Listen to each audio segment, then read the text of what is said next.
Hello, Berkshire Hathaway Home Services sales executives for our video message of the week. All right, this week's message is very powerful. I entitled it, Conquering Your Fears and Change Your Life Forever. Now, my goal today is to give you some insight of how you could break through any fear that you have. But to start, I have a few questions for you. And I guess one very important question is, what is your number one fear? As you think about fears, what's that number one fear that really is inside of you that you think about on an ongoing basis? How is this fear stopping you from achieving what you want and what you deserve out of life? That's so key. What is it? What is this fear doing to hold you back? If you had to think about this fear costing you something, what would be the cost that you would say this fear is costing you to carry it around with you on an ongoing basis?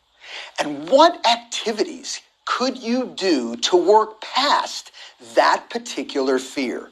I'm going to share with you 4 ideas, basically 4 solutions that hopefully will help you work through this particular fear that you have. First one is meaningful conversations. A question: what conversations are you avoiding and with who? It may be an uncomfortable conversation, but it can be a meaningful conversation if you take the time to have it. How about physical activity? What physical activity are you not doing? Are you avoiding? Are you planning to do, but never get to it? Is it something that you've wanted to accomplish in your life, but you're fearful to do so? How about mental exercises? Maybe one of the fears that you have is really opening yourselves up into certain situations. So mentally, to do that, to open you up or put yourself in what you would call an embarrassing situation, or it's perceived to be embarrassing, to you, will hold you back, and that fear is holding on to you. And finally, for this key solution aspect is skill enhancement. As your confidence builds and you have the answers within yourself to deal with different situations, as you increase your skill sets, you enhance those skills, those fears are easily or more easily pushed away, because you know what? You're more comfortable in your ability and your resolve to work through those types of issues.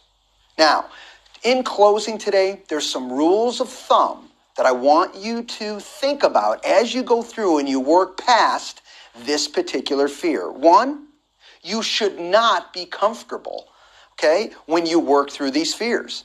Don't look to be comfortable. In fact, I want you to be uncomfortable.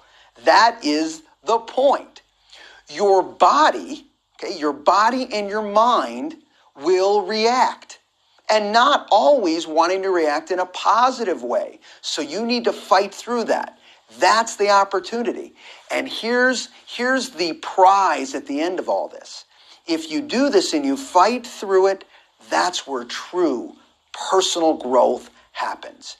You get uncomfortable, you work through it, you stay with it, and you say, wow, that wasn't as scary and as fearful as I thought it would be. Have a great week, everybody, and we'll talk to you next week. Bye-bye.